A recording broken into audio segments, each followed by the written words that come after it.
Hey, welcome back to Taylor's Fire and Smoke Cooking. Today we're making up a meatless country fried cabbage. This is a good recipe, guys. Let's get into it. So I have a head of cabbage here that's been washed and cleaned.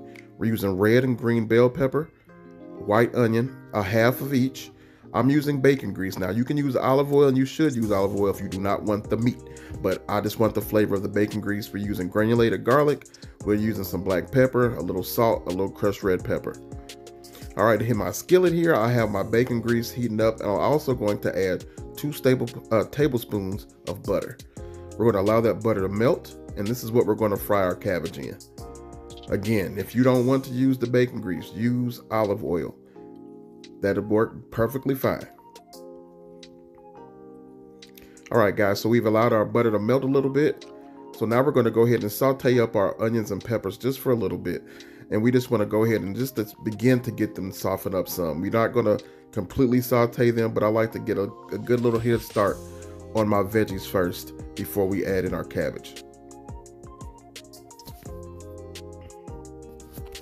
Let me know if you like fried cabbage and how you make it. I love cabbage of all sorts. I like it fried. I like it baked. I like it steamed. I like it boiled.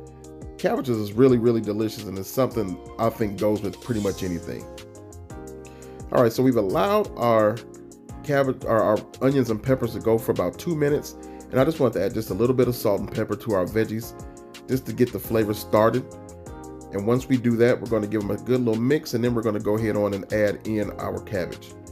Now, when we put in our cabbage, I like to kind of put in the first little layer and then kind of mix up our cabbage and peppers to get them incorporated really well, and so that our peppers and onions aren't just sitting at the bottom of the skillet steaming while everything else is sitting on top. So what you'll see me do, I'll put in a layer of our cabbage, and then I'll begin to mix it up.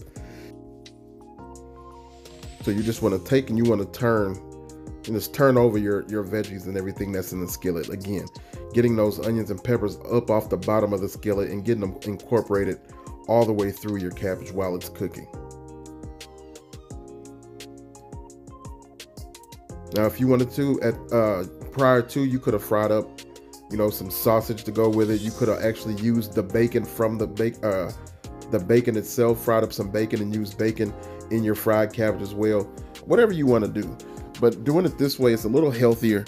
And if you don't, if you substitute the bacon grease for olive oil, which you should, it's a lot healthier. So good recipe, really enjoy it. It's really quick, really simple, probably 15-20 minutes complete turnaround time from start to finish once you start cooking. So it's a really good dish. So again, I'm just going to sit there and let this saute for about 3 to 4 minutes uncovered in order to get that bottom layer of spinach softened up. And then what we're going to do, we're going to turn it over again and allow that top layer to get some frying going on before we put a lid on top. All right, guys, so we've let it go for 3 to 4 minutes. So now what we're going to do, we're just going to start turning it over again, allowing that bottom layer to come to the top layer to go to the bottom, and it's to get everything evenly cooked and get everything get the opportunity to get down in that goodness with those peppers and onions and that bacon grease and butter.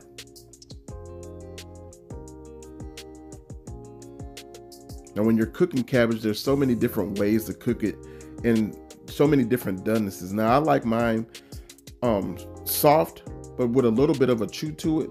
Some people like it super soft, almost mushy. Some people like it a little more al dente, but I like it just a little bit in the center. So now we're going to go ahead and start seasoning up our cabbage. We're going to put in that granulated garlic.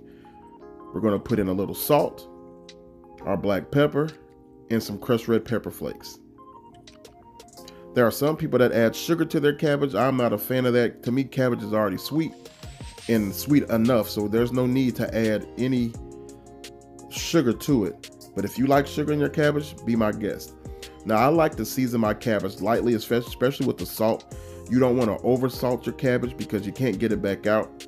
But I do like a good portion of crushed red pepper in mine because I like a little bit of heat. If you're not a fan of the heat, you can definitely omit that and leave it out completely.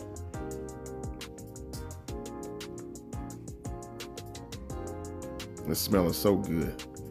Now, you could completely cook your cabbage uncovered if you wanted to. It'll take a little bit longer, but to speed up the process, I like to cover it for about 5 to 6 minutes just to help get it cooked up quickly. All right, guys, so we've let it go for about 3 minutes, and I just want to check it and just continue to turn it some. It's not quite where I want it to be yet, but it is perfectly edible and ready at this point. But we're just going to go just a little bit longer with it. I just want to get everything mixed around. Like I said, you can see those peppers and onions in there real good.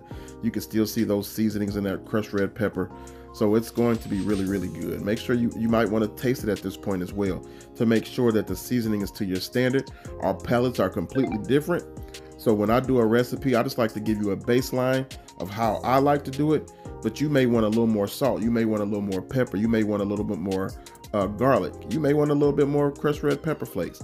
So I'm going to add a little bit more salt, cover it up, and let it go a few more minutes. And here's our finished product. It only took about 15 to 16 minutes total cook time. It's perfectly cooked the way I like it, and I think you'll like it too. So I hope you enjoyed the recipe. Make sure to like, comment, subscribe, share the video. Till the next time, guys.